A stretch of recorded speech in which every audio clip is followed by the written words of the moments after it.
So I've been kind of melancholy all morning. And I've been like, what's going on? Is it mine? What's it about? And I think I finally freaking got it. Last night I had the pre-record with Dr. Marc Gafni.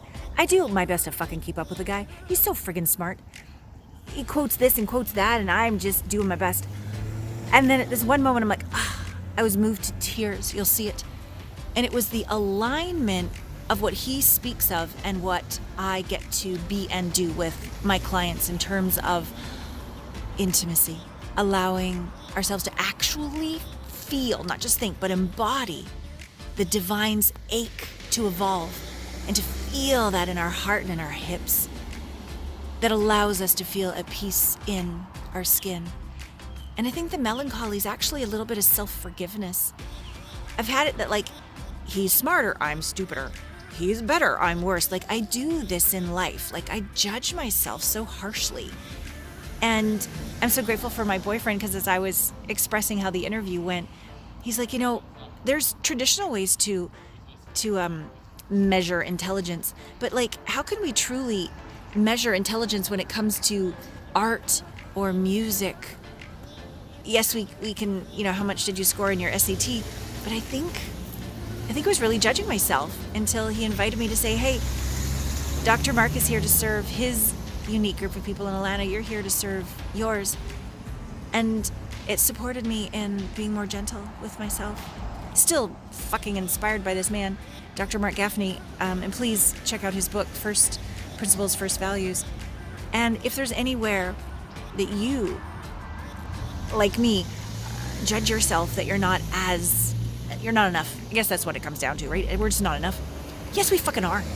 We fucking are. We're different. We're unique. And all of us are required to be our unique selves to take this planet to where we desire it to be. And so the melancholy is lifting. The compassion is washing over me and the tenderness is arising. So enjoy this beautiful podcast. Welcome to Intimate Conversations. Become the one. Intimacy is an inside job. Hello, delicious people. Welcome to another episode of Intimate Conversations. Here we are in season 12. Season 12. And we're beginning this month talking about the dance of polarity. And so I wanted to bring our return guest, Dr. Marc Gafni, talk about the polarity Eros, Pseudo Eros. And more eloquently, he calls it the meta crisis, and we're calling it, what is the gift in the shit show of what we're dealing with in humanity right now? You remember, Dr. Marc, I sent out earlier the podcast with him and Aubrey Marcus, which is extraordinary. That's in the show notes as well. And today, as I said, we're going to be talking about Eros, Pseudo Eros, and I'll teach you a little more about him first, his bio, then why he's so dear to my heart. And then we will have a delicious conversation. Yes. So Dr. Marc Gafni is a leading public intellectual and teacher, a visionary thinker, a social activist, a passionate philosopher.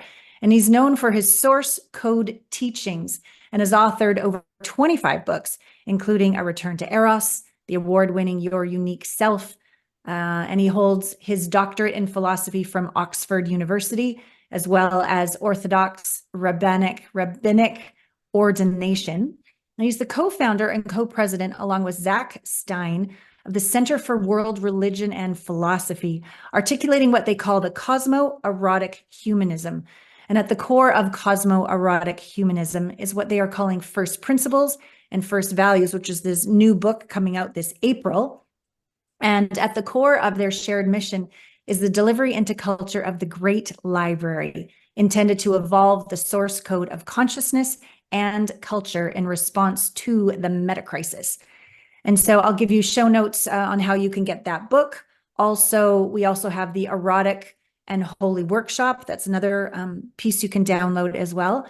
But before we get started, first, thank you for It's great being to a see return guest. Yeah. Thank you to see your dear friend. Yeah.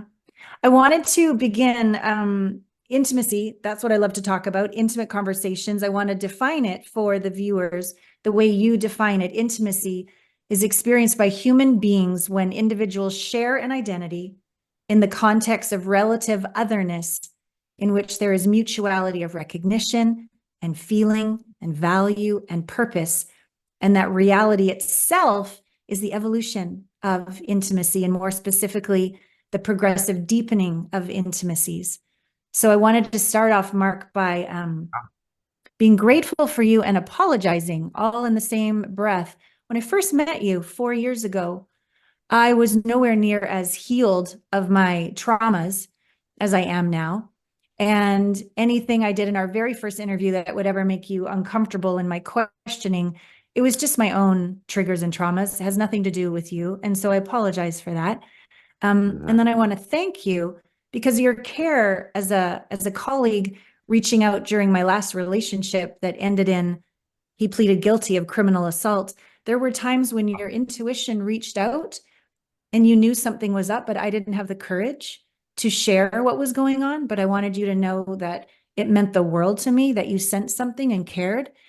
And then all the way now to having integrated those wounds, met who I consider to be the love of my life. I live in Charleston Yay! now. Yay! You will meet Wonderful. him. Oh, yeah, I you'll look meet him hopefully forward. at the That's mystery wonderful. school. But That's I want to wonderful. thank you. Yeah, I want to thank you for being there with me over these last 4 years, inspiring me, caring, and being a leader in this world when it comes to intimacy and what it really means in our world. So thank Yeah, you. no, Thank first off, you. thank you. Thank you. And, I want to perhaps just add one word just to really honor you. When we talk about personal story, my friend, I would say there's 3 levels that we can relate to personal story. Kind of in the old world, you couldn't tell your personal story. Only the elite had a personal story. You actually Right. didn't have access to actually tell the story. And then we kind of came into this new world after the Renaissance where the self, for the first time, appears in the dictionary.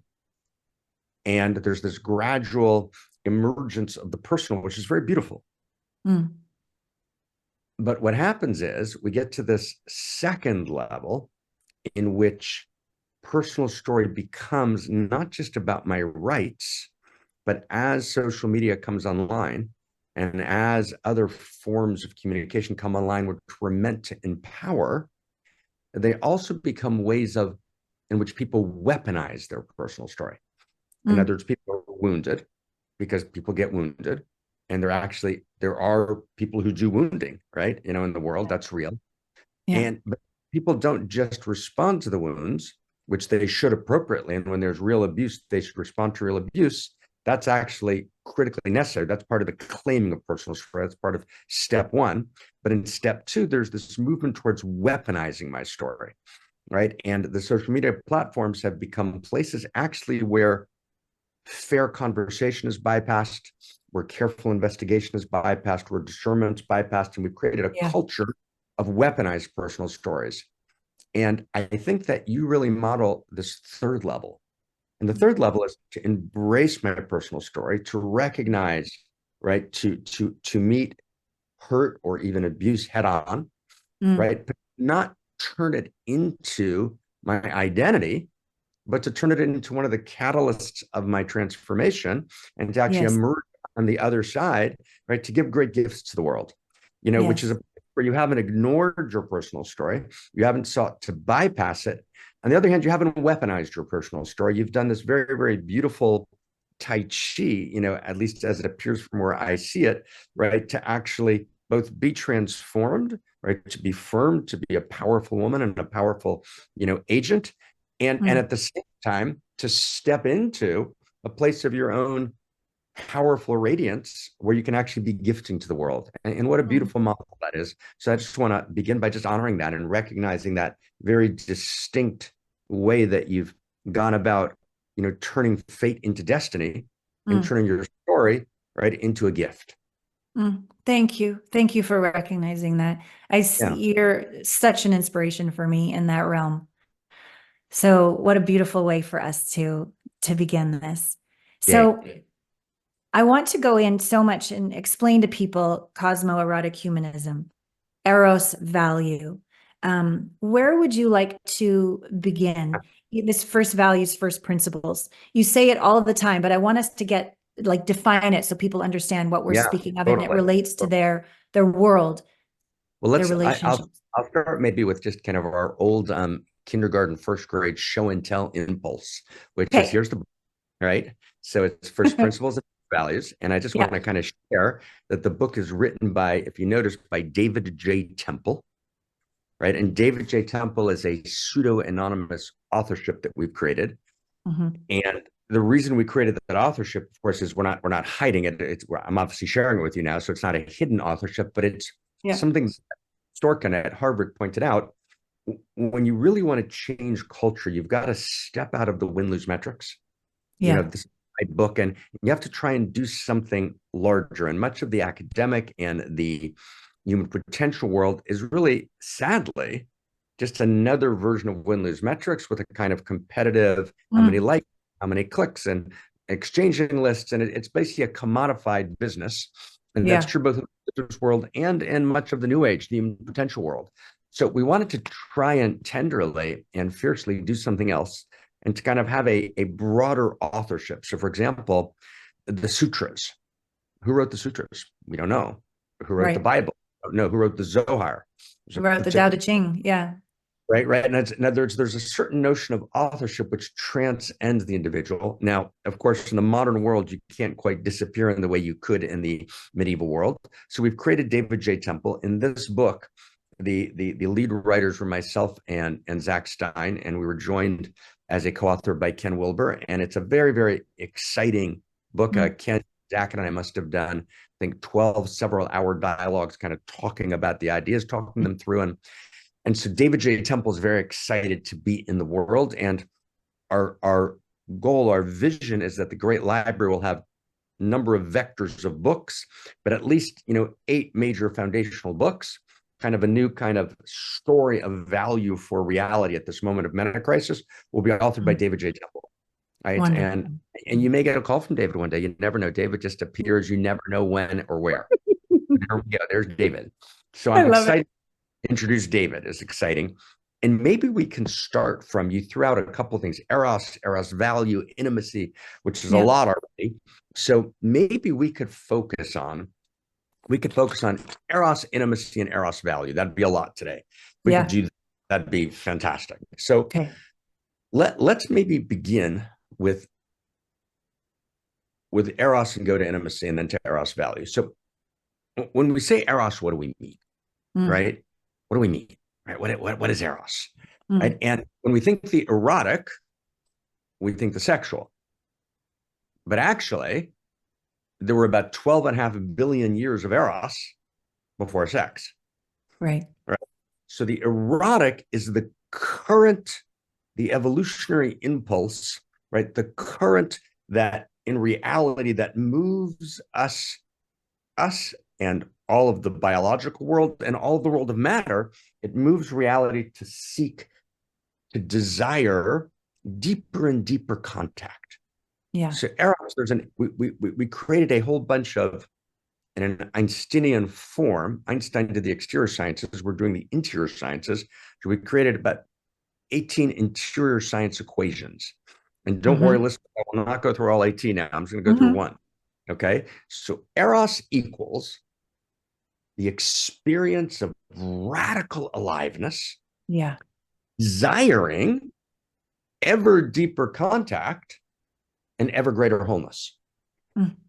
Right? Right? Like Yeah. that, right? And that's true Yeah. about Allana and her beloved in Charleston, right? Mm-hmm. And that's also true about subatomic particles desiring deeper contact, where that deeper contact generates greater wholeness.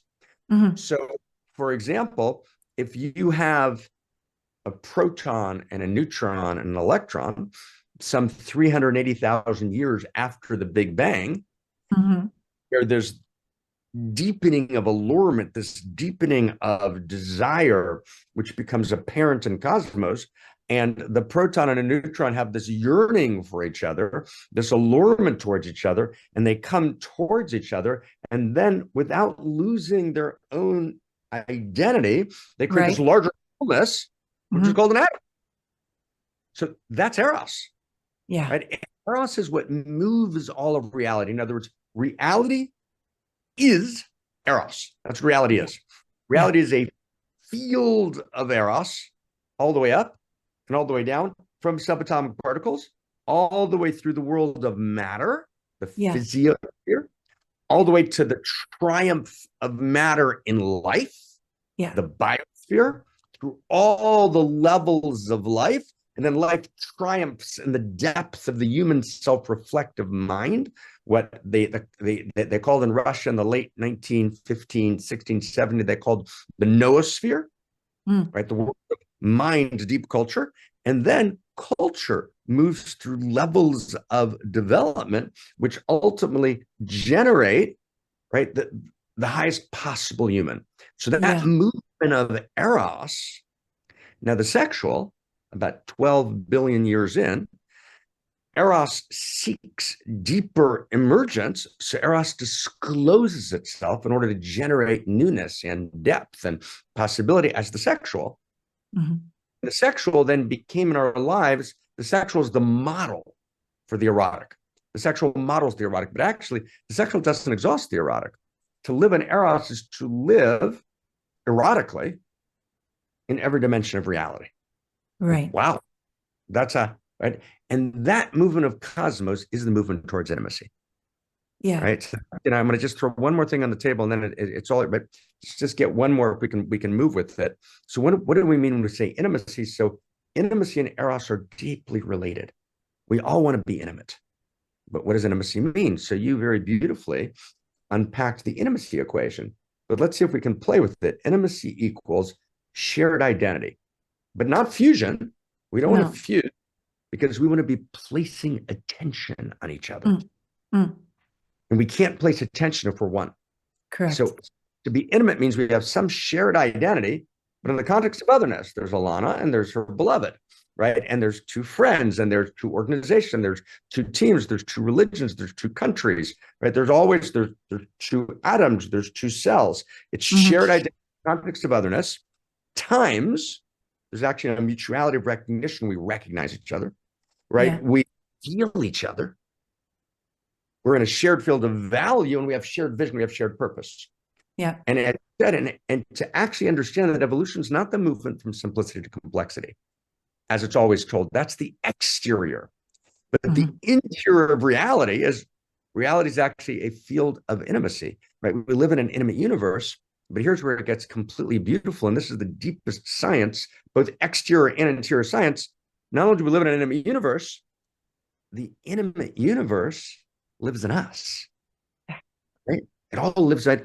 All of the intimate universe is personified in Allana, and then she adds, she's a new emergent, she's a new quality of intimacy, she's a new configuration of intimacy and desire that never was, is, or will be ever again, and therefore she can generate more intimacy. And really, maybe the last sentence, God's gotten a little hijacked in the conversation, right? The fundamentalists hijacked God, but the God kind of became a small God, right? The atheists kind of said no God. The postmodernity kind of disqualified all fields of value in the divine. But actually, when we say God, we mean something. The God you don't believe in doesn't exist. Don't worry about that God. The God you don't believe in doesn't exist, right? And the God you don't believe in, I don't believe in. But God actually is a quality of reality. And in every generation, the evolution of consciousness in response to the crisis of that generation is to call a new name of God. So, and she whispered this in my ear a bunch of years ago. But of course, when she whispers it in your ear, it's not gratuitous. It means that you've been studying day and night and searching and looking and asking and feeling. And then all of a sudden it's clear. And so the name that she whispered was, God is the infinite intimate. Right? That's the infinite intimate. You can actually feel it move, and you're like, oh, right, that's a God that I can find. God is the infinite. God's the infinity of intimacy. God's the infinite intimate. And because I participate in the field of intimacy, it's not just I live in the intimate universe, but literally the entire intimate universe lives in me, interiors and exteriors. from the first gazillions of quarks in the first nanoseconds of the Big Bang till atoms, till molecules, till macromolecules, till early cells, prokaryotes and eukaryotes, till neural net, neural cord, and all the way up through kind of plants, fish, amphibians, animals, early mammals, later mammals, hominids, walking erect on the savannah from Homo erectus all the way to the early Homo genus to Homo sapiens, right? That entire chain is driven by eros, by allurement, by the desire for intimacy, and all of those dimensions, as well as the interior qualities of goodness, truth, beauty, the love of value, right? All of that lives in me uniquely, which means that if I clarify my desire and I clarify my quality of intimacy, then I become the more God to come. That I was be. I am more God to come. So that's just a little bit of a sense, right, of what we're talking about. So the intimacy and eros are two examples of first principles and first values, without which, as Elon Musk said correctly, right, in trying to create his own scientific enterprises, in order to meet reality, we have to actually re-articulate first principles. Not just first principles and first values. So thank you for the depth of your listening and holding. And I know we just did a lot there, everyone, but it's actually reality bending.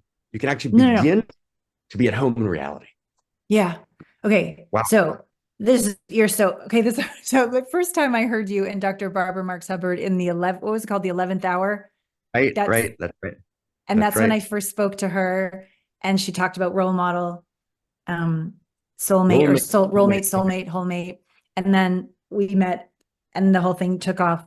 When you talk, I hear you with my ears, but my body hears you, my being hears you.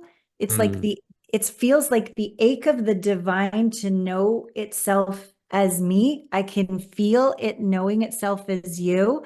And the weaving of more of me awakens when I hear you. I don't even know if this even makes sense, but it's this radical aliveness part. I just Yeah. It's that's truth. Yeah, it's truth. It is friggin' truth. Couple of things, and then I want to go about this re-articulation, the new story as we get into these first principles, first values. I thought I had made love in my life prior to my beloved. No, I was not in my body. I was hypervigilantly making sure I wouldn't get hurt, disassociated, thinking it was sex, thinking I was in love, thinking I was surrendered. I wasn't.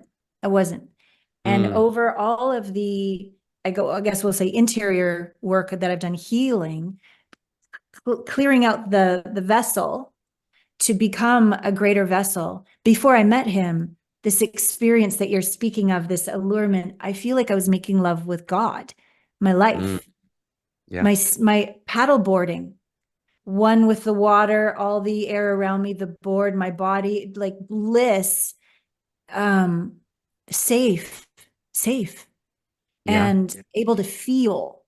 I thought I was feeling, but Mark, I was just thinking. Like, you can say your 10 affirmations of why you're grateful, but it doesn't sink in. I didn't know it wasn't sinking in. I thought it was, but it wasn't until this next level of integration to feel in my body. And the first time that I'm make love with my partner, I can feel the energy. I can feel the figure 8. I'd never been able to feel that before. 54 years old, finally. And it's the same feeling of making love with the divine, of being alive, that has nothing to do, obviously, with genital copulation whatsoever. So thank you for this explanation of how we're wired on the inside and the outside. And making love all the way up and all the way down. Yeah, exactly. That's the structure of reality. In other words, we live in an amorous cosmos. Yes. Right? We live in a cosmoerotic universe.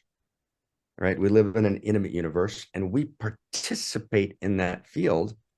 And what you just described in your own journey, Allana, is the evolution of intimacy that takes place uniquely in, as in, through Allana, in which she becomes, incarnates newer and deeper qualities of intimacy that then move through she, and then she and he as they meet. And then as she and he meet, and we'll call him he, right? As she and he meet, what happens is a new quality of intimacy is formed that never existed before. Yeah, So I can feel it. That's shocking, right? Yeah. That's shocking. Just like there's an emergent in the physical sciences, the emergent means, right, the creative advance of novelty, as Whitehead called it, right? There's something emergent that never existed before, right? Now there were single-celled, now there's multi-celled. So there's this new structure of intimacy, but actually as the she of Allana meets with the he of her beloved, right, in the undulating kind of movement of Eros, and a new quality of intimacy is generated, then quite literally a new God is generated. Right? And emergent. And So if you gorgeous. don't want, right, it's gorgeous, right? And for those people not comfortable with the word God, just say a new quality of intimacy, realizing that by God we mean the infinite, intimate, Intimacy. holds us, that knows our name, that lives in us, as us, and through us, but holds us, and yet is also the currency that moves through all of reality. That's a world that we can begin to be at home in. Yeah. And it's only if we can begin to be at home in the world and actually experience ourselves ultimately as part of the intimate universe that we can begin to create a politics of Eros, a politics of intimacy that ends the trance of a kind of ethnocentric violation in which I'm only intimate with those in my own particular circle, right? Jihad means anyone outside of my particular circle I'm not intimate with, right? And that's why at its best, jihad got gorgeously evolved in Islamic circles to mean the struggle in myself to transform myself into a vessel of intimacy. But when I take an ethnocentric perspective, which says there's a circle of intimacy that ends with my tribe, and then outside of that tribe is not part of the intimate universe, then we have the meta crisis. Yes, exactly. And all of Exactly. its manifestations. Yeah. Thank you. Remember in your erotic and holy workshop, listening to all of that, you talked about being on was it the inside of the face of the divine? This evolution that I'm experiencing, it's like I'm looking at my clients, I'm looking at my colleagues, I'm looking at the people on the street, on the freeway, through a different lens that I didn't used to see through. And it's not like a point of view that I'm cognitively analyzing to try to have a different point of view. No, it's real, Mark. Like I see what I never saw. I feel what I never felt. I'm connected and aligned in a way I've never been before. Yeah, it's beautiful. It's beautiful. It's beautiful. I mean, you talk about it very beautifully, Allana, about love as a kind of seeing, which is very important. Thanks, very important. Love is not only an emotion, right? Love is actually a perception, right? It's to be able to see. To be a lover is to see with God's eyes. Yeah. Right? Yeah. And to love God is to let God see through your eyes. Right? I mean, it's very beautiful. Yeah, it makes me cry just you saying it. I don't know why, but it's so beautiful. No, it is. When we actually feel into the actual structure of cosmos, not with a fundamentalist certainty, right? We're always holding the mystery. We're always bowing before the mystery. We always know that Gödel's incompleteness theorem, which talks about infinite mathematical sets, applies, as my friend Daniel points out, not only to the exterior sciences, also the interior sciences. There's a mystery, and we bow before the mystery. And yet we can know reality. There's a knowing, there's a carnal knowledge. And we recognize when we talk about the intimate universe, we talk about to be a lover is to see through God's eyes. We can actually feel it moving in our bodies because our bodies themselves are literally not metaphorically, not spiritually, whatever that means. but our bodies are scientifically, interiors and exteriors, constituted by the principles and values of intimacy that we're describing. It's like there's another way to say it, right, Allana, which is maybe a beautiful way to say it. Why does music move through us? Right? Because if you understand music, music is a quality of manifest reality, which is about space and rhythm and tempo and speed and adjustments and slow and fast. And we quite literally, I won't go into the science now, but we literally are constituted by, if you will, atoms of music. Yeah. We are music. Yeah. And because we are music, music then moves into us and transmutes us and transforms us. It's the same reason that a physicist can do mathematical equations that allow her or him to embrace the breath of the cosmos, because yes, mathematics lives in us. You know, Ramanujan, the famous Ramanujan, right, who goes to Cambridge in the beginning of the 20th century, brought there by Harding, the head of the Department of Cambridge. And, you know, Collingwood, one of the professors, says to Harding about Ramanujan, who's this Indian prodigy, madly in love with the goddess, right? He says, Ramanujan is intimate with every number in the universe. Right? So mathematics and music are the qualities of the intimate universe. And right, it's beautiful. Well, when I was interviewing Nassim Haramein, and he speaks of the unified theory, it's the same thing. He's allured and aroused with this. Yeah, exactly. Yeah. Barbara actually brought Nassim and I together, and he was at a board meeting of ours, and we of course made a big commitment to get together and talk to each other. But of course, we never quite got it together. But he's a good man. He's doing beautiful work. Yeah, beautiful. I mean, here's a sentence. Science is premised on the human participation in the intimate universe. And it's what the scientist presumes. It doesn't matter what the scientist says, that they're an atheist or a believer, it's irrelevant. The scientist is a massive person of spirit of the intimate universe, because the scientist understands as her axiom that she has the capacity to intimately access and disclose something of the mystery, because reality is a coherent intimacy in which she participates and can undress. Wow. That is what science is at its core. Right? It's a passion for the inner truth of reality. And music is the same. Music is and of course, music and mathematics are so, as Pythagoras reminded us so long ago, are so, and Coltrane, you know, remind us again in the ways that Coltrane did, right? And Miles Davis in the ways that Miles Davis did.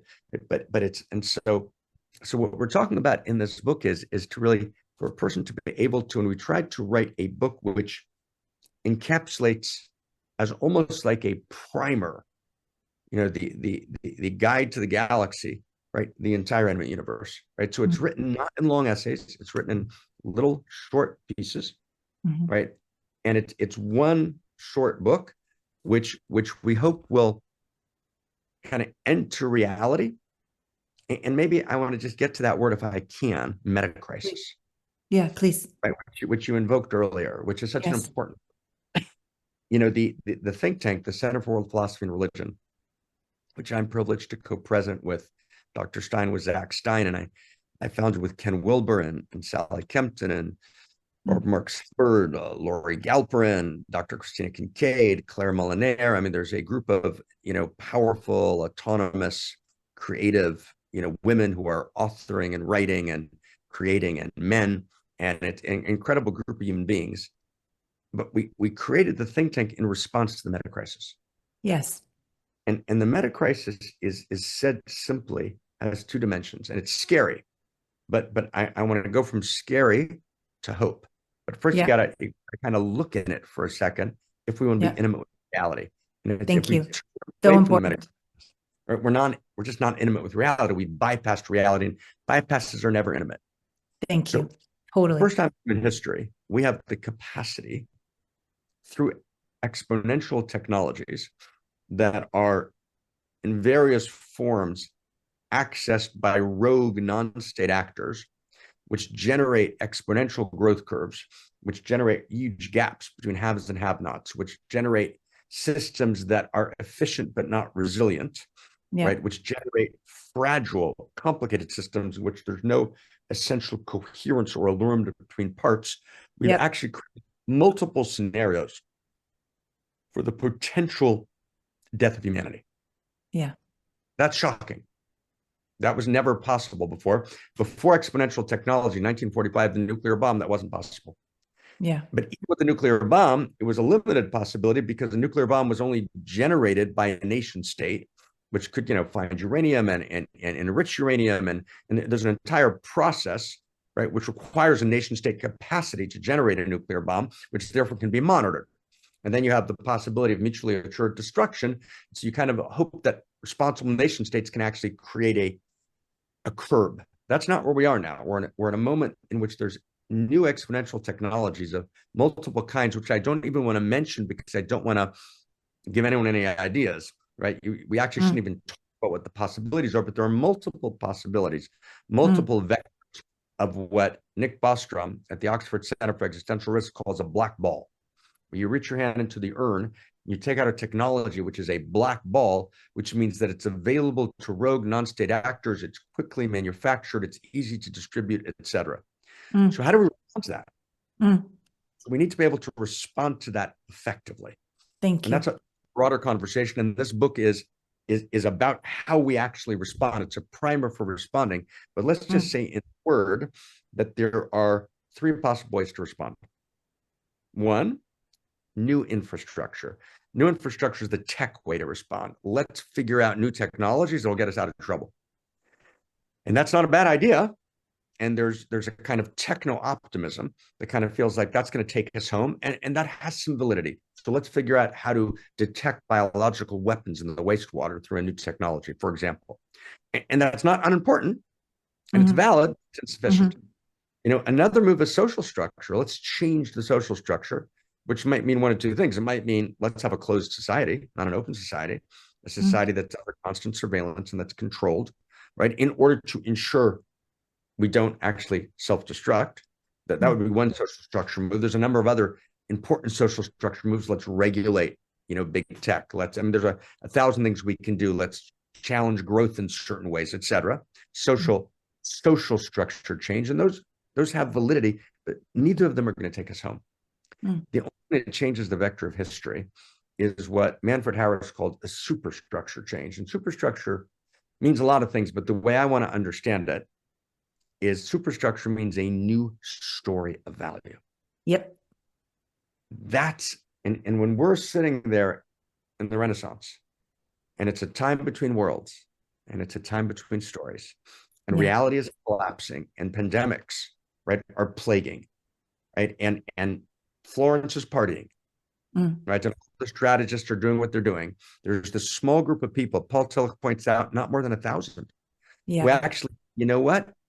We're going to tell a new story of value, and it's going to integrate the sciences and the aesthetics and ethos, right? And Eros, and Da Vinci was just this Eros aflame figure, was almost put to death a couple of times because of that. Marcello Ficino at the Florentine Platonic Academy, the Medicis, those of them who kind of understood, and they told a new story of value. And to the precise extent that they got the plot line right, which they did in multiple respects, they birthed the dignities of modernity. And to the precise extent that they didn't fully understand the plot line, they left key pieces out. Like, for example, what's the source of value? Those mistakes in the plot line led us to the meta crisis. They led us to that place where at a certain point, we stopped developing interior technologies. We kept on developing exterior technologies. And in that huge gap between interior and exterior technologies emerges the meta crisis. So how do we respond to it? We can't respond to it as being merely Homo sapien, right? Homo sapien, the human that we knew and understood, has to actually evolve. But that's not a fairy tale. That's actually the structure of evolution, which Barbara Marx Hubbard was my beloved wholemate. We talked about it every day, 5 times a day, right? It's really about the emergence of a new human and a new humanity. And Barbara and I agreed on the name. Barbara used to call it Homo Universalis, right? Uh-huh. Back in the right. I gave it the name, and Barbara and I gave it the name together. Homo. First we called it Homo Amor, then we called it Uh-huh. Homo Universalis, and then we just settled on the name Homo Amor. Uh-huh. But what Homo Amor means is a human being, amor, love, who feels the intimate universe, Yes. right? Intimate with the whole, right? Who in Yes. relationship is not just a role mate taking care of the family, not just a soulmate looking deeply in your eyes, but a whole mate. Where we have a sense of the whole together. That's where we first met, talking about that Yep. structure of consciousness. Yep. But a homo amor is the next evolution. In other words, we go from Yes. matter, triumphs in life. Life triumphs in the depth of the self-reflective human mind, but then the self-reflective human mind doesn't go on forever in a static line. There's an evolution of consciousness, which is an evolution of love, which is actually the birth of a new human and a new humanity as the natural movement of evolution itself, Yep. where Homo sapien becomes Homo more, and we actually begin to feel the whole. Yeah. That our lives begin to be directed not just by win-lose metrics, which Yeah. generate fragile systems. Our lives begin to be directed by a sense of pathos. We're intimate with the whole. We care for the whole. It can't be that 2 billion people don't have drinking water and I'm okay. Right. Feel the whole. The whole moves through me. And we actually begin from that new story of value to generate not a world governed by win-lose metrics, Yeah. but a world governed by a politics of love, with real policies, by unique self-symphonies, by new visions of identity, by new visions of how the World Wide Web works, not as an upgraded algorithm generating downgraded human beings, but a World Wide Web which actually generates intimacy. I mean, can you imagine if Facebook actually had an app that said, you're in a city, and how do I find the 10 people that I'd like to hang out with in the city in person? Mm. Facebook doesn't have an app like that because Facebook doesn't want you to go off Facebook. Facebook Correct. doesn't want you to have in-person intimate communion in a city because it Yeah. contradicts its business model. So that's where we need to go to this new moment of Homo Amor, this new story of value. Yeah. And it's only a new story of value, like the kind told by Da Vinci and Ficino, that can actually change our destiny.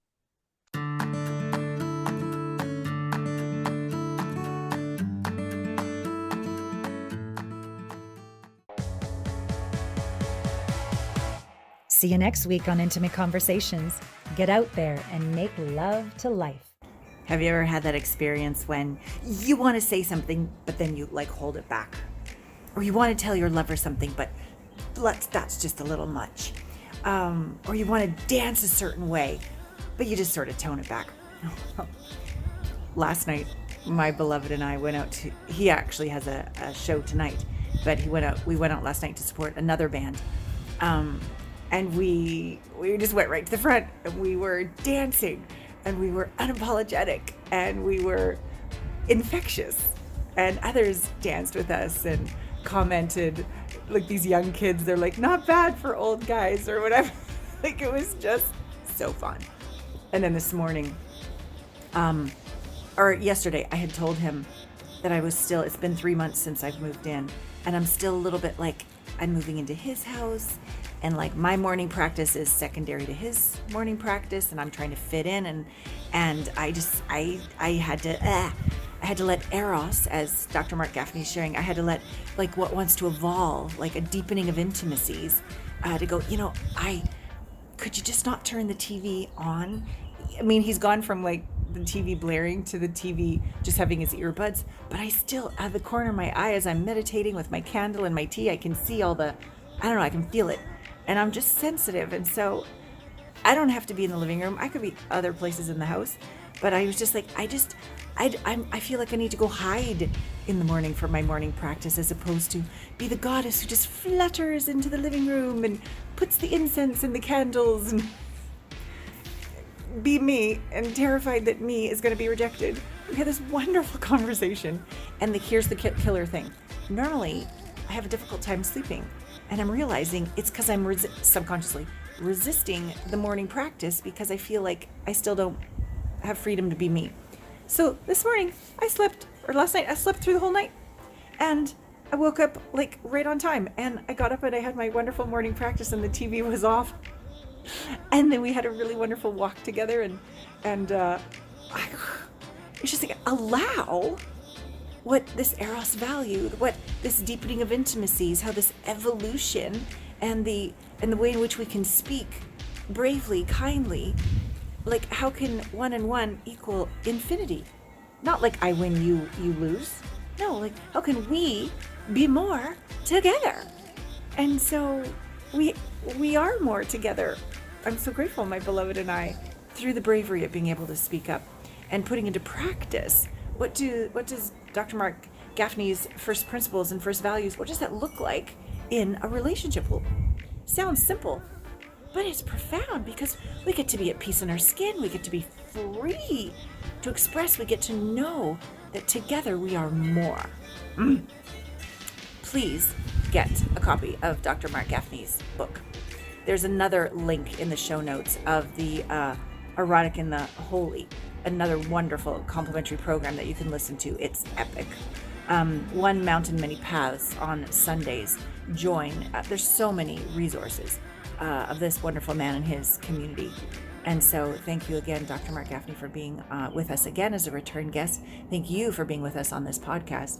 And if there's any way that I can support you in integrating any of those wounds or traumas or limiting beliefs, or just when you just like disassociate and check out and you just can't be in your body and open your heart and be present to those you love, to live the greatest life that you and your partner and your family and your company, whoever, can live, please contact me. It would be my honor to support you. I love you. I love you. I love you.